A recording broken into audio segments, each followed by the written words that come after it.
I don't recall anything remotely close to this ever.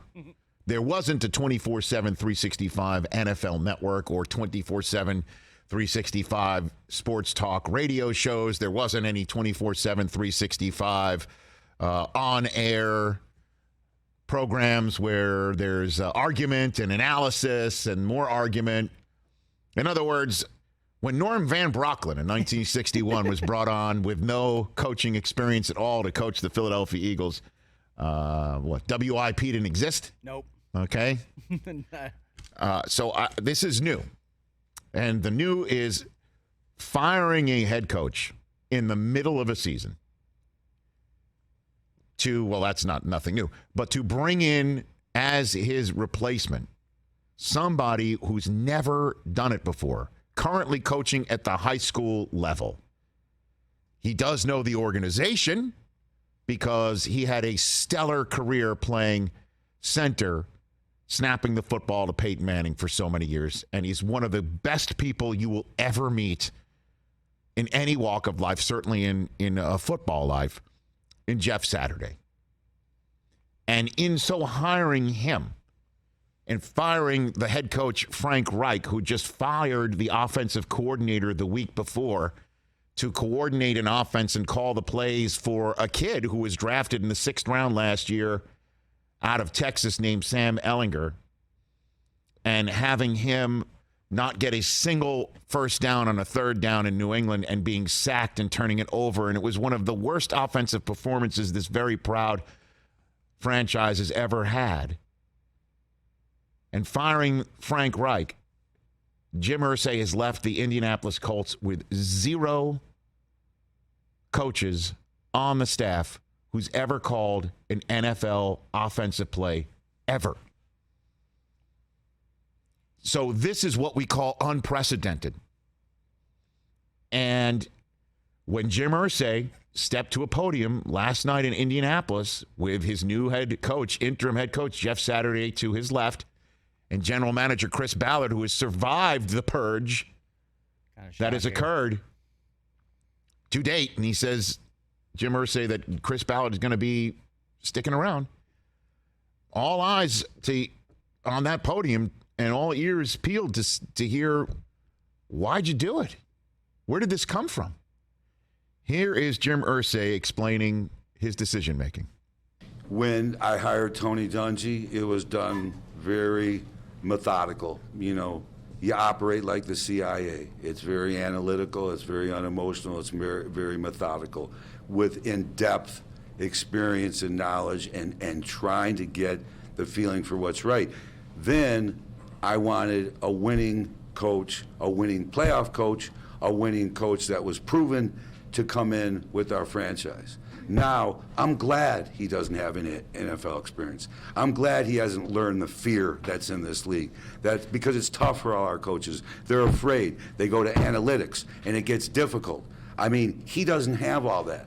He doesn't have that fear, and there was no other candidate. We were fortunate that he was available, and he has tons of experience. He knows this game inside and out, with relationships with coaches and players, and has been a consultant for us for several years, a paid consultant, informing Chris and I and other people in the organization, his opinions. So, wow. Look, and I say this with all due respect because I do love Jim Irsay and I do love Jeff Saturday. But when he says we're lucky he was available, is that because Jeff wasn't out running an errand? He answered. You know what I mean? Like, and when he says that, it undercuts everything else that he said around it, before it, and after it. Because of course he was available. He's coaching high school football and talking about the sport on ESPN. And Jeff Saturday wasn't even expecting this. Here's what Saturday said when he stepped to the podium yesterday.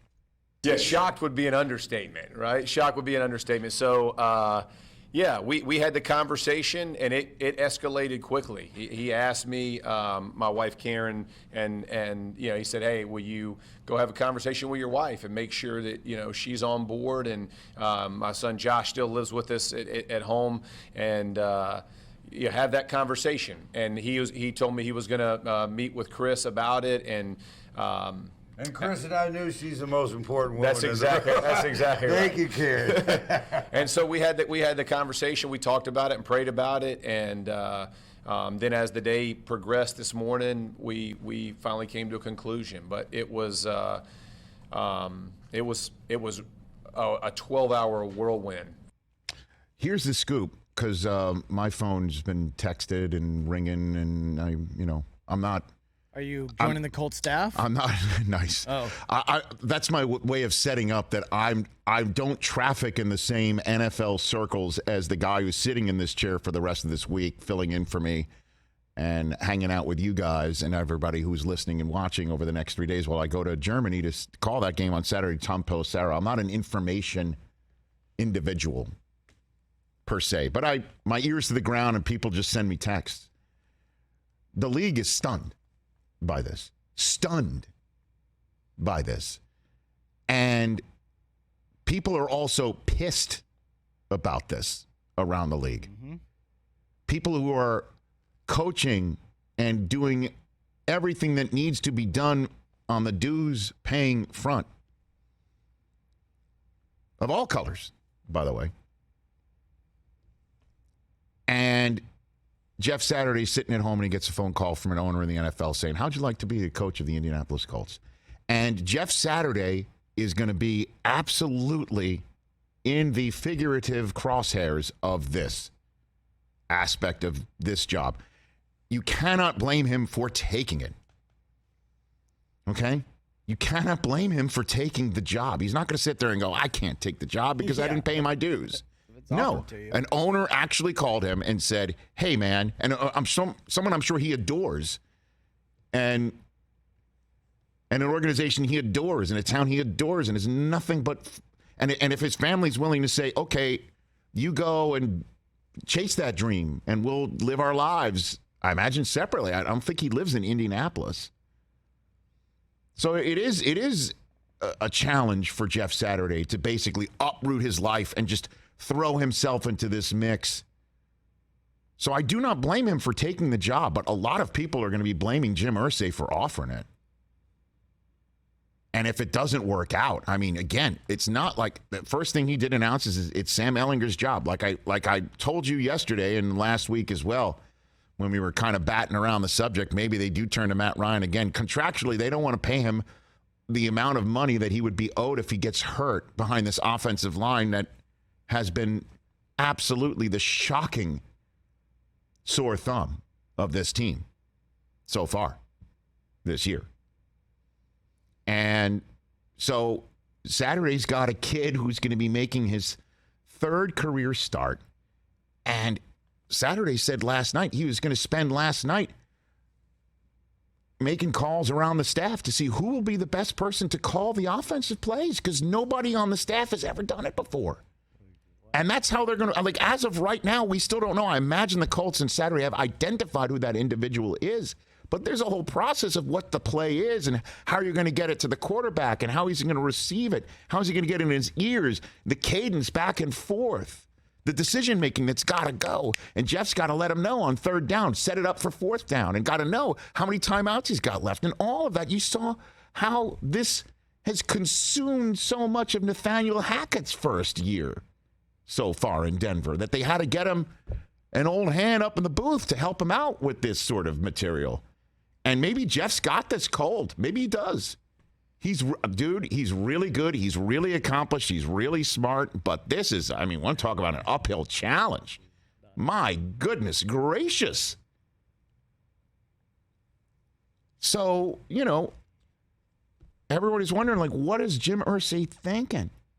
And a very point-blank question posed to him in the press conference, last soundbite I'll play for you here, was like, okay, everything you've said about this team so far, it's fallen completely apart, and you've backed up on it, and you've gone a reversed course. Hit it. This spring, you said that when Matt Ryan came here, he was going to be the starter for 2 years, maybe 3. It lasted 7 games. Recently, he told ESPN that Frank Reich was safe, and that lasted 8 days. So why should Colts fans believe the promises you have about your head coach and your general manager? I've never hired a losing head coach. We're the 4th winningest team in the league. It's not about belief, it's about fact. What we've done, we're better than most all. It's that simple. Our record proves it over a period of time. So you don't have to believe much when it's there in black and white, you know. And the thing I'd say, you know, Al Davis has always been my biggest influencer in terms of football. I mean, Shula, Paul Brown, Tex Schramm, yes, but Al was always number 1. And if Al was here and you'd say, hey, Al, why do you think Jeff is going to be successful? He'd say 3 words. He's not scared. Okay, I mean, that was... Wow. And so in case anybody's wondering, when Jim Irsay was referring to the 4th winningest team, he's not meaning this year. He had said earlier in the press conference that the Colts have the 4th winningest record in the league since 2000. And, you know, part of that definitely has to do with being bestowed one of the greatest quarterbacks to ever play, the Sheriff. And once the Sheriff got hurt and they had the worst record in the league, it just happened to be, you know, the Colts were lucky. And that's not the turn of the phrase that you are making the rim shot move on the other side, but they were fortunate that it wasn't, when Manning got hurt, it wasn't in one of those drafts where the top pick was a left tackle or a defensive pass rusher. They were lucky that Andrew was there, and they got him, and then got particularly unlucky with him deciding to just not want to play football anymore, a decision that the team is still digging out of, and now may have found rock bottom. Rock bottom. Because I am wondering, how does this play in the locker room? I mean, Jeff Saturday, again, is a leader of men and is a guy who knows exactly how to lead. He did it on the collective bargaining agreement front in 2011 when he was integral in making sure a deal got done and a lockout ended and there was no nuclear winter. I mean, the guy's been there and done that. But right now, I mean, to be thrown into this mix, they don't have a play caller. They got a kid who's in start number 3. So now you do have to look at Jim Irsay and say, does he know what he's doing? Because you don't have a franchise quarterback to bail you out. And I'll throw out another name, Ryan Grigson. They hired him over Les Snead in Indianapolis years ago. Okay, so they're not perfect. And terrific quarterbacks bailed him out. That guy's not walking through that door. And the only one that's as close to that on a resume, you won't play a lick because you don't want to pay him if he gets hurt. That is the worst situation you want to be in as you send out a guy who's never done it before. I've never, ever seen anything like it. Never. While the rest of the league is looking at this with shaking their head and also with a whole bunch of rooting against it. And Saturday is a guy who you normally would want to root for, to be very honest with you.